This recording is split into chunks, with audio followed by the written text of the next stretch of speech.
Hey there, it's Shannon Ballard.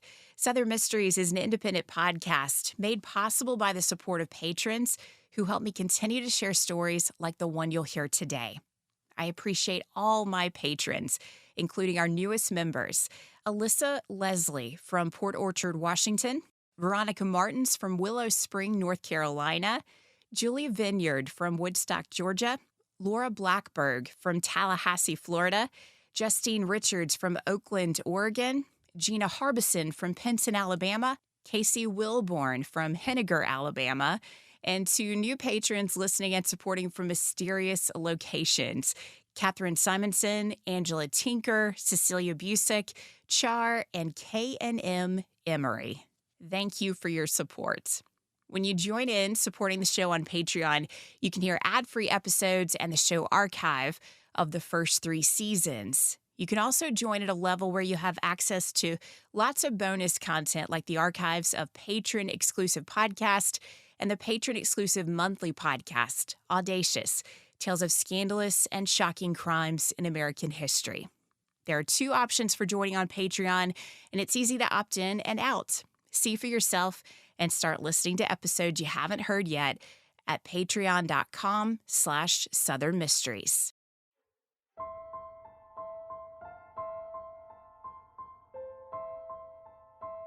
On the evening of May 4th, 1931, William and Mamie Wagner were murdered at their home in northwest Mississippi.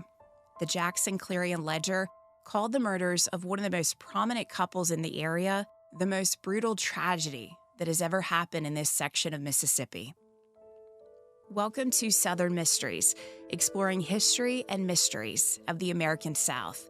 I'm your host, Shannon Ballard. This is the mystery of the Wagner murders in Water Valley, Mississippi. Water Valley is a small town in Yalobusha County in northwest Mississippi. The town's about 25 minutes outside of Oxford. The area was settled in 1834, following the passage of the Indian Removal Act of 1830. The region had been the homeland of the Choctaw and Chickasaw tribes until 2 treaties with the federal government led to their removal.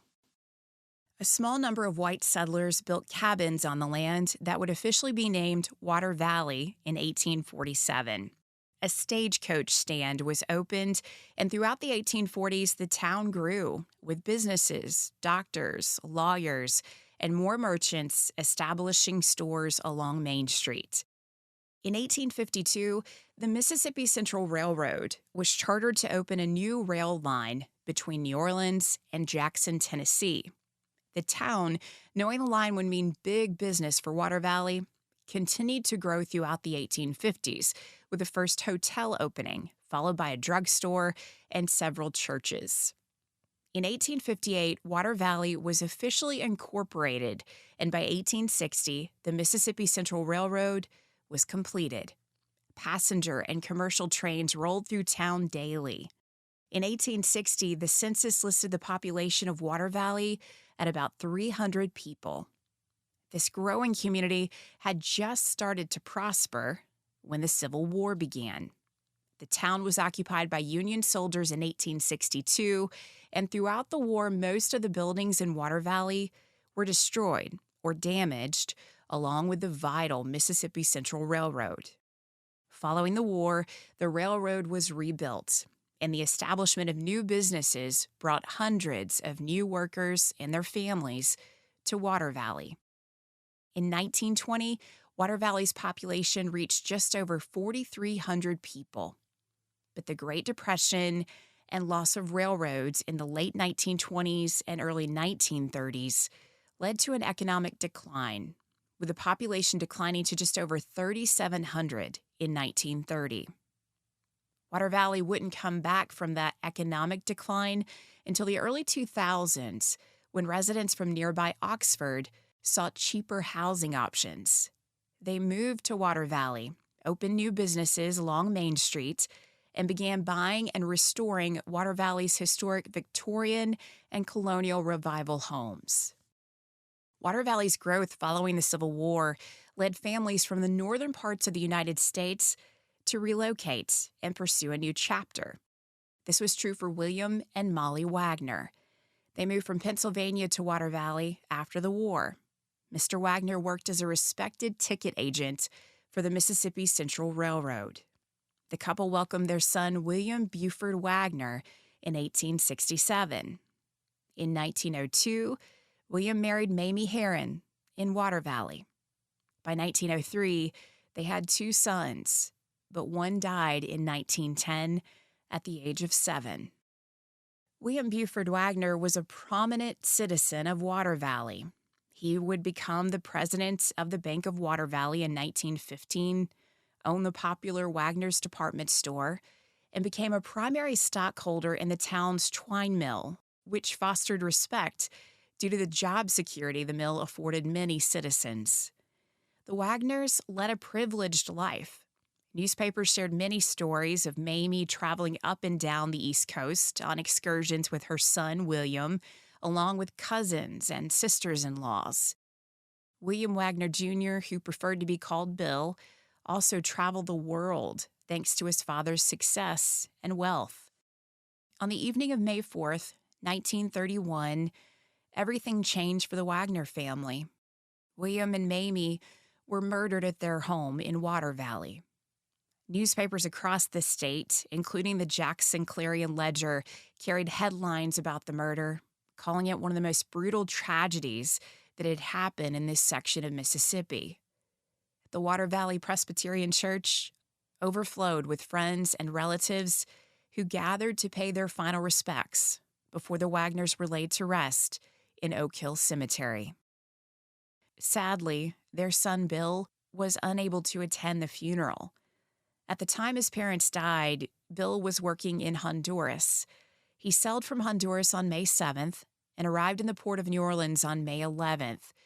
When he arrived in Water Valley on May 12th, Sheriff C.T. Doyle met with Bill and promised he would get swift justice for his parents.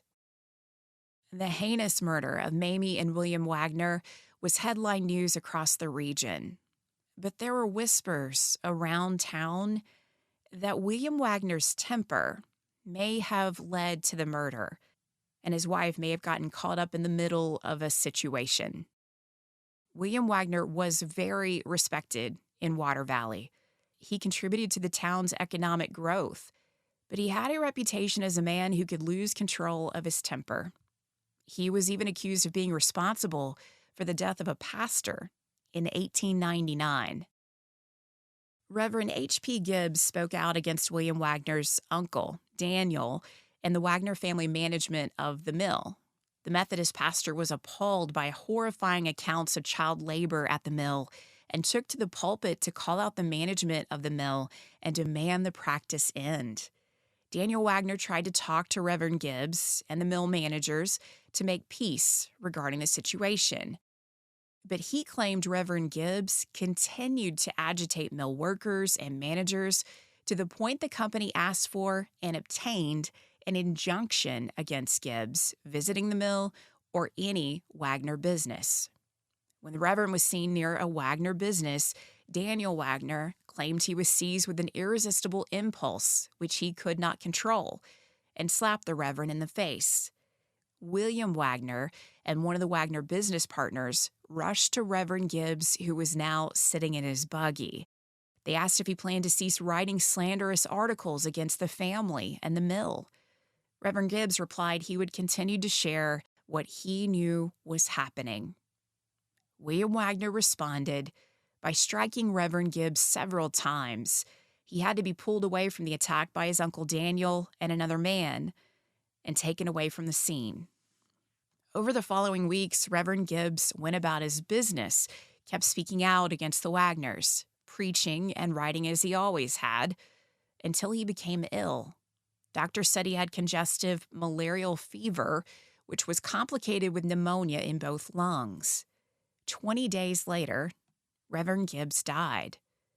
Immediately, claims were made in town that the death of Reverend Gibbs was somehow the result of the blows from William Wagner. Sensational stories appeared in newspapers which claimed Wagner's assault directly or indirectly caused the death of the moral man. In May 1899, a reporter from the Memphis Commercial Appeal shared the results of his investigation into those claims, including interviews with the attending physicians for Reverend Gibbs. The physicians maintained there was no connection between the slap, the assault, and the Reverend's death. In the end, the Methodist newspaper, The Headlight, wrote of Reverend Gibbs' passing: a congested liver, a malignant form or congested fever, and pneumonia in both lungs led to his death. All of this was more than the strong man could stand. William Wagner may not have been directly responsible, but that was something that came up often when he would let his temper get the best of him. People would recall the time he attacked a pastor, and there were other instances of William Wagner's temper ruling his response to people in the community. So much so that when news spread about the murder of William Wagner, there was an attitude about town that Wagner may have hit the wrong person, someone who decided to fight back and killed Mamie Wagner because she could identify them. On the morning of May 5th, 1931, the Wagners' housekeeper, Callie Wiggins, arrived early at the house, as she always did, to prepare breakfast for the Wagners. When Callie opened the door, she immediately noticed furniture was turned over and ran from the house after she saw blood on the floor. She ran to a neighbor's house and asked them to call for Sheriff C.T. Doyle.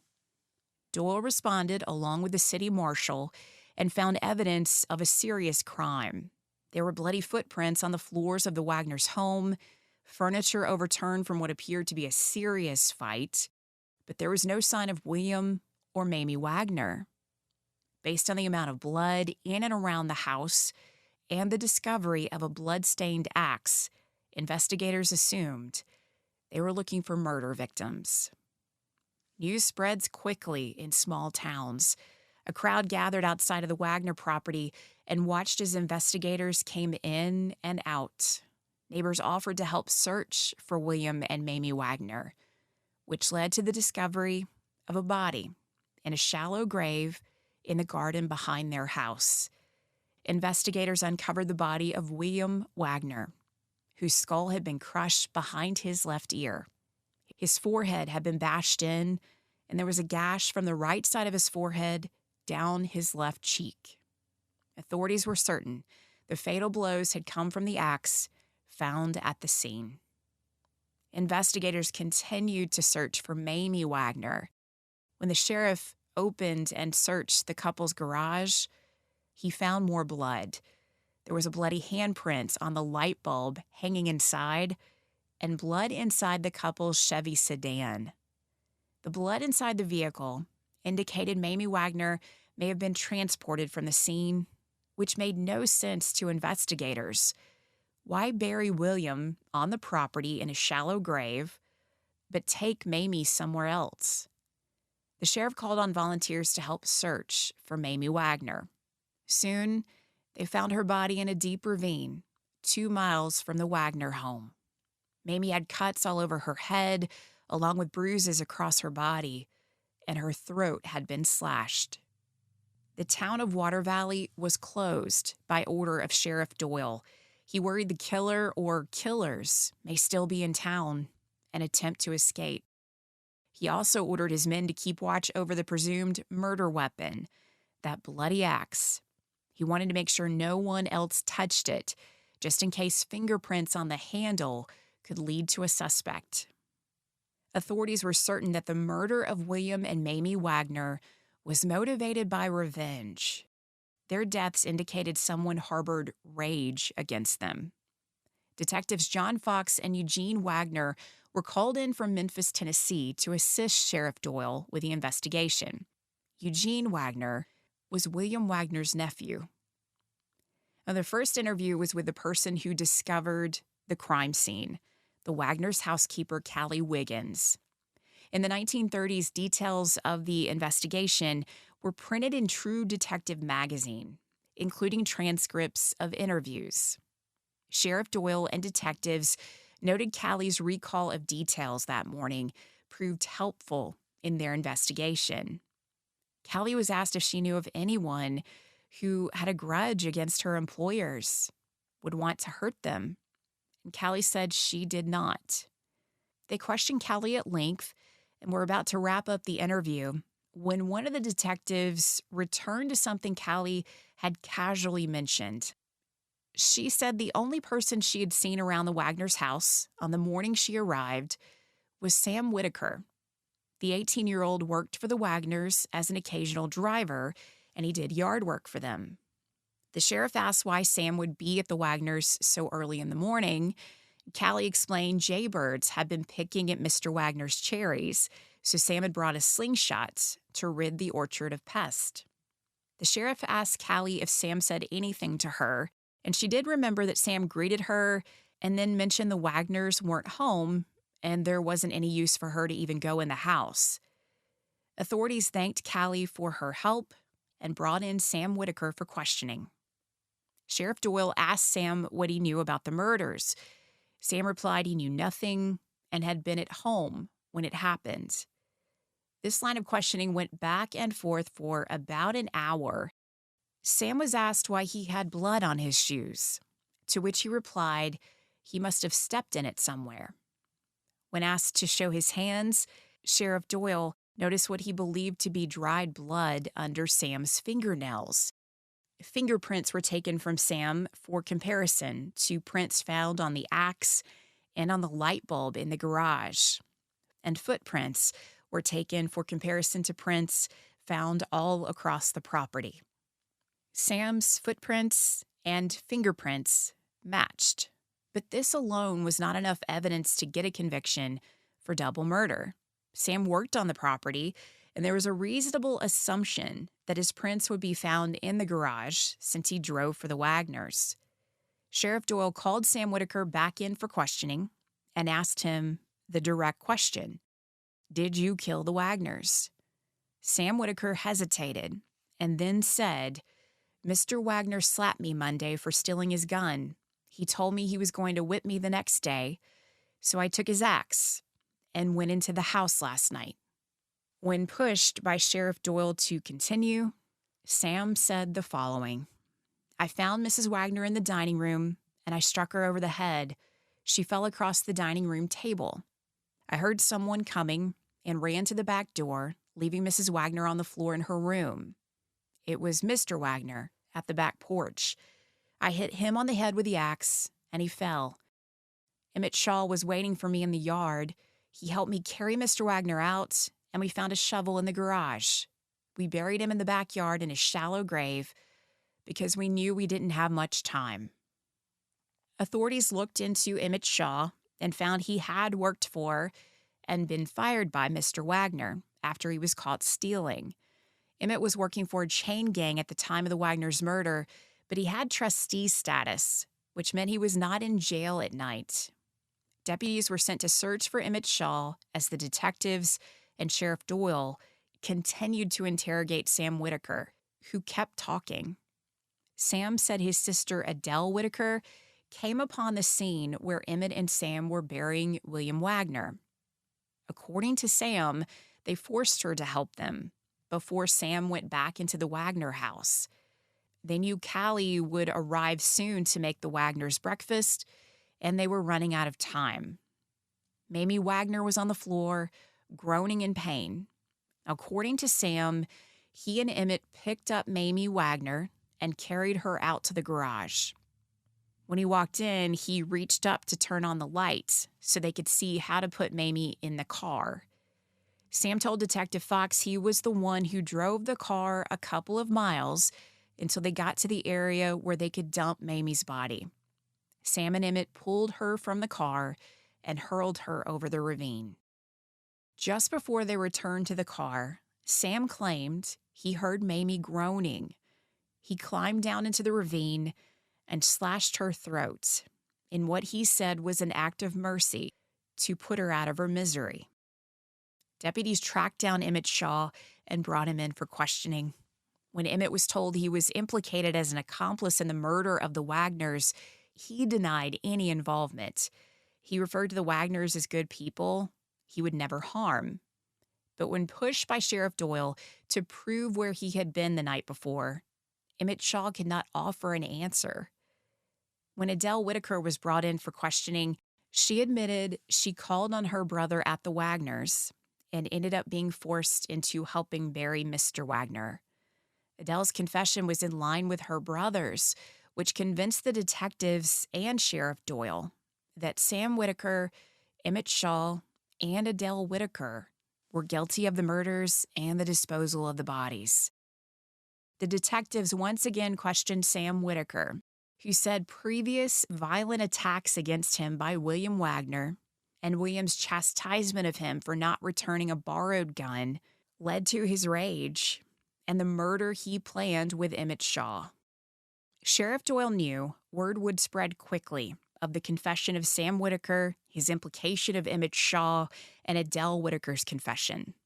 The fact that all three suspects, who would be charged in connection with the murder of two prominent white members of Water Valley community, were black, meant Doyle had to tread carefully. Doyle feared a mob could try to lynch all three suspects. He openly spoke of doing his best to prevent more violence and protect the suspects so they could face a fair trial. A suspect in a Water Valley crime had been lynched in 1921 and named in the Dyer anti-lynching bill, introduced to Congress in 1921 and again in 1922. The bill aimed to make lynching a federal crime, but it failed to pass as opponents claimed it was an issue that should be left to the states. Sheriff Doyle knew there was a strong possibility that the community in Water Valley or Yalobusha County could respond by attempting to take the suspects from the jail to lynch them. Sheriff Doyle decided to secretly transport all three suspects from the Water Valley jail and hand them over to Greenwood Sheriff Sam Coleman.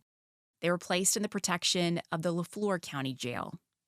During Sam Whitaker's transport to Greenwood, the suspect continued to add to his confession. When asked what happened in the room when he attacked Mamie, Sam Whitaker reportedly told Doyle that after the first blow to Mrs. Wagner, when she was knocked across the dining room table, Sam noticed the tablecloth was covered in blood. He removed it to hide it in the clothes hamper. Once Sam Whitaker was in custody in Leflore County, Sheriff Doyle called on a deputy and told him to search for this evidence in a hamper at the Wagner home. It was exactly where Sam Whitaker said it would be and would serve as corroborative evidence of the crime. Sam Whitaker and Emmett Shaw were indicted for first-degree murder. Adele Whitaker was indicted on charges of accessory to murder after the fact. They were transported back to Water Valley for their trials in June 1931. Emmett Shaw pled not guilty, while Sam Whitaker's defense pled not guilty by reason of insanity. The prosecution chose to try Sam Whitaker for the murder of William Wagner and Emmett Shaw for the murder of Mamie Wagner. In both cases, the prosecution claimed revenge was the motive for murder. There had initially been reports that nearly 100 state troops would be guarding the courthouse during the trial to prevent mob violence. But Sheriff Doyle requested the Mississippi governor call those troops back. He feared state troops being on the scene would further rile up the community and lead to violence. Sheriff Doyle called on support from neighboring police departments to patrol the area and be on the lookout for any sign of a mob organizing. Throughout the trials that followed, there was no violence, but there was a palpable feeling of anger in and around the courtroom as the trials progressed. 18-year-old Sam Whitaker stood trial first. The damning evidence against him, his multiple confessions, the testimony of Wagner's cook, and the lack of evidence to show Sam was mentally unsound at the time of the murders led to a quick verdict. The jury deliberated just 11 minutes before returning a guilty verdict. The next day, 35-year-old Emmett Shaw stood trial. Within 6 minutes of the case being handed over for deliberation, the jury returned a guilty verdict. When 16-year-old Adele Whitaker stood trial, she too was found guilty. Adele was sentenced to 5 years in the Mississippi State Prison at Parchman. Sam Whitaker and Emmett Shaw were sentenced to death by hanging. The sentence was carried out at the Little Brick Jail in Water Valley on July 17, 1931. Authorities maintain this was an open and shut case, as solid as they come, with strong evidence presented at trial. Sam Whitaker's matching finger and footprints, dried blood found under his fingernails, the blood-covered tablecloth that Sam revealed to be hidden in the Wagner home, and Sam's numerous and very detailed confessions. But there are some who believe to this day that not everyone convicted of this crime deserved their sentence.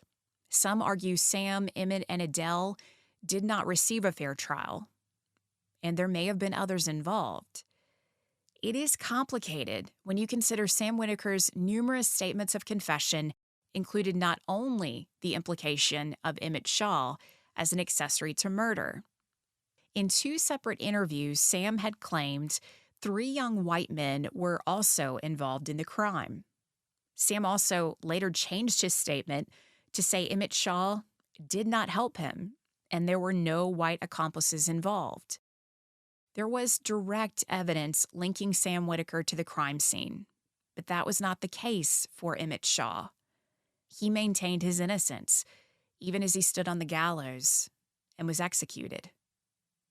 Sam and Emmett were denied of any chance of an appeal and died with the question of whether or not one or both participated in the murders or cover-up lingering over the case. There was also the questionable decision by Mississippi authorities to allow William Wagner's nephew to be one of the primary detectives working the case and interrogating suspects. Folks will always wonder if that decision compromised the investigation and led the investigating team to ignore Sam Whitaker's retraction of his statement, along with his retraction of Emmett Shaw helping murder the Wagners. But the truth is, we'll never know. Southern Mysteries is created and hosted by me, Shannon Ballard. The grisly murders of William and Mamie Wagner were hard to process in small-town Water Valley in the 1930s. Crimes of this kind were rare, especially the level of violence inflicted on the victims. It was just tragic all around. William and Mamie Wagner's son, Bill, left Water Valley after the trials. He returned to Honduras and eventually returned to the States. He married and moved to Louisiana, where he died in 1979 at the age of 76. The Water Valley of today is such a charming town. If you ever get the chance to visit, I'd encourage you to visit during the summer so you can experience the Watermelon Carnival. The town's population increases from just over 3,300 to more than 20,000 people during that carnival. The history behind it is interesting, too. The carnival was founded in 1931 to try to boost town morale after the Water Valley Bank failed. The railroad left, and unemployment was running high during the Great Depression. The community just wanted to come together and do something positive to help each other feel better. And they're still doing that today. The carnival is a weekend full of street dances, food, fireworks, and folks just plan their entire year around being there. You can check out the Water Valley Chamber of Commerce for more information about the carnival. I'll drop that link along with all the sources for this episode that you can find in the full show notes at southernmysteries.com. Hey, if you're enjoying Southern Mysteries, I encourage you to rate and review the show where you're listening, which helps stir up the podcast algorithms and helps other people discover the show. And make sure you hit the follow button where you're listening so you never miss a new episode. Each episode you hear is made possible with the help of the core support from our Southern Mysteries patrons who love these stories and want to hear more. So if you want to learn more about supporting the show on Patreon and accessing episodes that are only available to patrons, a lot of content is there that you're not going to hear anywhere else. You can check that out at patreon.com/Southern Mysteries. As always, thank you so much for listening.